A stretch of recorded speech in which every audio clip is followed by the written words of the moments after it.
Assalamualaikum warahmatullahi wabarakatuh. Selamat pagi, apa kabar semua? Alhamdulillah. Baik, sebelum memulai pembelajaran, alangkah baiknya kita berdoa terlebih dahulu. Berdoa mulai. Bismillahirrahmanirrahim. Raditu billahi rabba wa bil islami dina wa bi muhammadin nabiyya wa rasula rabbi zidni ilma wa razuqni fahma waj'alni min ibadika sholihin amin. Nah, pada pertemuan kali ini kita akan membahas tentang semua bersih hidup menjadi nyaman. Pada video pembelajaran berikut memiliki tujuan pembelajaran. Yang pertama, peserta didik mampu memahami tata cara bersuci dari hadas kecil maupun hadas besar. Yang kedua, mampu senantiasa selalu menerapkan kebersihan dalam kehidupan sehari-harinya. Yang ketiga, mampu membiasakan diri untuk selalu hidup suci agar dapat tercipta kenyamanan dalam hal beribadah. Yang keempat, mampu menjelaskan pengertian toharo. Yang kelima, mampu menjelaskan pengertian najis. Yang keenam, mampu menjelaskan macam-macam najis. Yang ketujuh, peserta didik mampu menjelaskan tata cara bersuci dari najis. Yang ke-8, peserta didik mampu menjelaskan pengertian hadas. Yang ke-9, peserta didik mampu menjelaskan macam-macam hadas. Yang ke-10, mampu menjelaskan tata cara bersuci dari hadas. Yang ke-11, peserta didik mampu menjelaskan hikmah dari mempelajari toharo.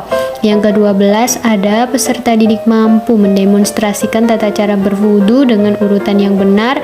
Yang ke-13, ada peserta didik mampu mendemonstrasikan tata cara tayamum dengan urutan yang benar.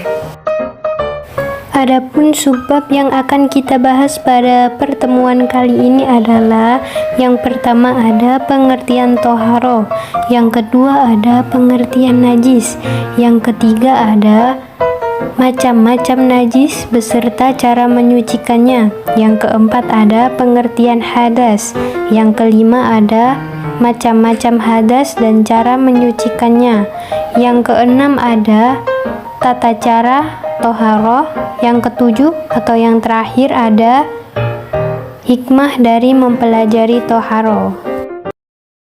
Nah, pada materi pertama saya akan menjelaskan tentang pengertian dari toharo.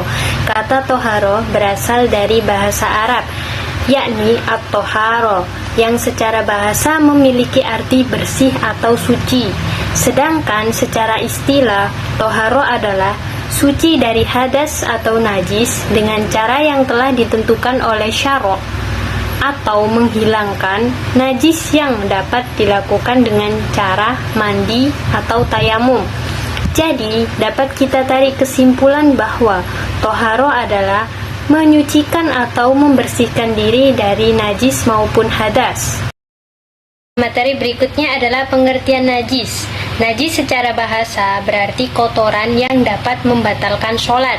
Sedangkan najis secara istilah merupakan sesuatu yang tidak suci yang dapat menghalangi seseorang dalam melakukan ibadah kepada Allah. Contoh dari najis sendiri ialah seperti kotoran manusia dan kemih. Nah, pemaparan materi selanjutnya adalah tentang macam-macam najis beserta cara menyucikannya. Jika dilihat dari kekuatan dan sumbernya, najis terbagi menjadi 3 bagian. Yang pertama ada najis mughaladhah, digolongkan sebagai najis berat. Contohnya adalah seperti air liur anjing, babi, dan segala jenis keturunannya. Cara menyucikan najis ini adalah dengan cara membasuh daerah yang terkena najis dengan air sebanyak 7 kali dan salah satunya dicampur dengan pasir atau debu.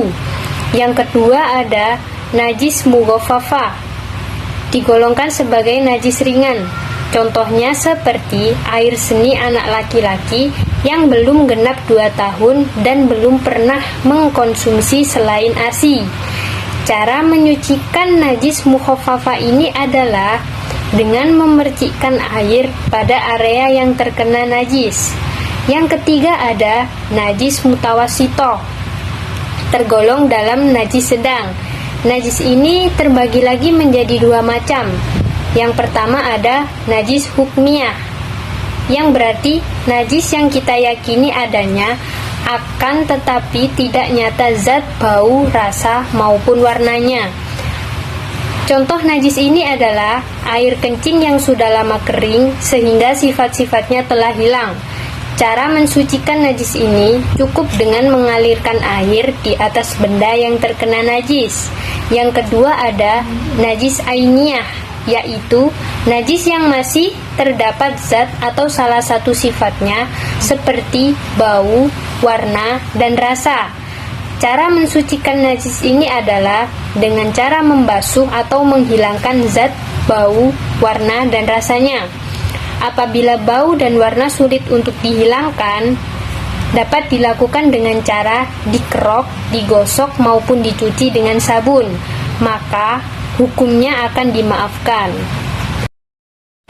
Yang keempat adalah pengertian hadas. Hadas secara bahasa memiliki arti berlaku atau terjadi, sedangkan hadas secara istilah memiliki arti sesuatu yang menyebabkan seseorang harus bersuci. Hadas adalah keadaan di mana seseorang yang sudah balik atau dewasa berada dalam keadaan tidak suci karena datangnya sesuatu yang ditetapkan oleh hukum agama sebagai pembatal keadaan suci. Materi yang kelima adalah tentang macam-macam hadas beserta cara menyucikannya. Hadas adalah segala sesuatu yang dapat menyebabkan atau menjadi penyebab batalnya wudhu atau tayamum seseorang, sehingga seseorang tersebut tidak boleh melaksanakan sholat. Jenis hadas terbagi menjadi dua, yaitu hadas kecil dan hadas besar. Yang pertama ada hadas kecil. Seseorang dianggap mempunyai hadas kecil disebabkan oleh buang air besar, buang air kecil, maupun kentut. Cara menyucikan diri dari hadas kecil adalah dengan cara berwudu atau tayamum. Yang kedua ada hadas besar. Seseorang dianggap mempunyai hadas besar disebabkan oleh haid, nifas, junub, dan mengeluarkan air mani. Cara menyucikannya adalah dengan mandi besar. Bila tidak memungkinkan untuk mandi, boleh juga dilakukan dengan cara tayamum. Jadi, hadas besar maupun hadas kecil adalah penyebab seseorang tidak diperbolehkan untuk melaksanakan sholat. Materi selanjutnya adalah tata cara toharo. Tata cara toharo terbagi menjadi tiga. Yang pertama ada mandi wajib. Mandi wajib adalah mandi untuk menghilangkan hadas besar, atau yang sering kita sebut sebagai mandi junub. Tata caranya adalah yang pertama dengan niat. Bismillahirrahmanirrahim. Nawaitul ghusla li raf'il hadasil akhbari fardha lillahi ta'ala. Yang kedua, membersihkan telapak tangan sebanyak 3 kali, yang kemudian dilanjutkan dengan membersihkan dubur dan alat kemaluan dengan menggunakan tangan kiri. Setelah membersihkan kemaluan, cuci tangan dengan menggosok-gosoknya menggunakan sabun. Setelah itu, dilanjutkan dengan berwudu. Selanjutnya, mengguyur kepala dengan air sebanyak 3 kali. Pastikan pangkal rambut juga terkena air. Selanjutnya, membilas seluruh tubuh dengan mengguyurkan air dimulai dari sisi yang kanan dan dilanjutkan dengan sisi tubuh sebelah kiri. Saat menjalankan tata cara mandi wajib tersebut, pastikan seluruh lipatan kulit dan bagian tersembunyi ikut dibersihkan. Yang kedua ada wudu. Wudu adalah cara bersuci dari hadas kecil. Tata caranya adalah sebagai berikut. Yang pertama niat. Bismillahirrahmanirrahim. Nawaitul wudu'a li raf'il hadasil asghari fardha lillahi ta'ala. Yang kedua, disunahkan mencuci kedua tangan berkumur-kumur dan membersihkan lubang hidung. Selanjutnya, membasuh muka, kemudian membasuh kedua tangan sampai siku, mengusap sebagian kepala, membasuh telinga, membasuh kaki sampai mata kaki, dan hal tersebut harus dilakukan secara tertib. Kemudian dilanjut dengan berdoa setelah wudhu. Bismillahirrahmanirrahim. Asyhadu an la ilaha illallah wahdahu la syarikalah wa asyhadu anna Muhammadan abduhu wa rasuluh. Allahumma ja'alni minat tawwabina wa ja'alni minal mutatahhirina wa ja'alni min ibadika sholihin. Amin. Selanjutnya yang ketiga ada tayamum. Tayamum adalah pengganti wudhu atau mandi wajib. Hal ini dilakukan sebagai ruksyah atau keringanan untuk orang yang tidak dapat memakai air karena beberapa halangan atau uzur. Suatu ketika kita sedang memiliki hadas kecil atau besar, sementara kita harus segera menunaikan ibadah sholat, namun pada saat itu tidak tersedia air atau tidak bisa menggunakan air karena suatu hal, maka kita dapat menggunakan tayamum sebagai solusinya. Jadi, tayamum dilakukan dengan menggunakan sarana debu yang suci mensucikan. Debu ini digunakan sebagai pengganti air. Apabila kita berada di dalam pesawat atau kendaraan, debu yang digunakan untuk tayamum cukup mengusap debu yang ada di dinding pesawat atau kendaraan. Cara ini boleh dilakukan jika pertama tidak ada air dan kita telah berusaha untuk mencarinya. Yang kedua, berhalangan menggunakan air misalnya karena sakit. Yang ketiga ada telah masuk waktu sholat. Tata cara tayamum adalah sebagai berikut. Yang pertama, niat. Bismillahirrahmanirrahim. Nawaitu tayammuma listibahati sholati fardholillahi ta'ala. Yang kedua, mengusap muka dengan tanah atau debu yang suci mensucikan. Yang ketiga ada mengusap tangan kanan hingga siku-siku dengan debu yang suci mensucikan. Yang keempat ada mengusap tangan kiri dengan debu yang suci mensucikan sampai siku-siku. Nah, pemaparan materi terakhir yaitu tentang hikmah dari mempelajari toharoh. Pada dasarnya, menjaga kesucian adalah hal terpenting dalam kehidupan, baik dari najis maupun dari hadas. Bersuci memiliki keutamaan dan manfaat yang luar biasa bagi kehidupan kita. Keutamaan itu antara lain, yang pertama adalah orang yang hidupnya bersih akan terhindar dari segala macam penyakit, karena kebanyakan sumber penyakit itu berasal dari kuman dan kotoran. Yang kedua ada Rasulullah SAW bersabda bahwa orang yang selalu menjaga wudhu akan bersinar wajahnya kelak saat dibangkitkan dari kuburnya nanti.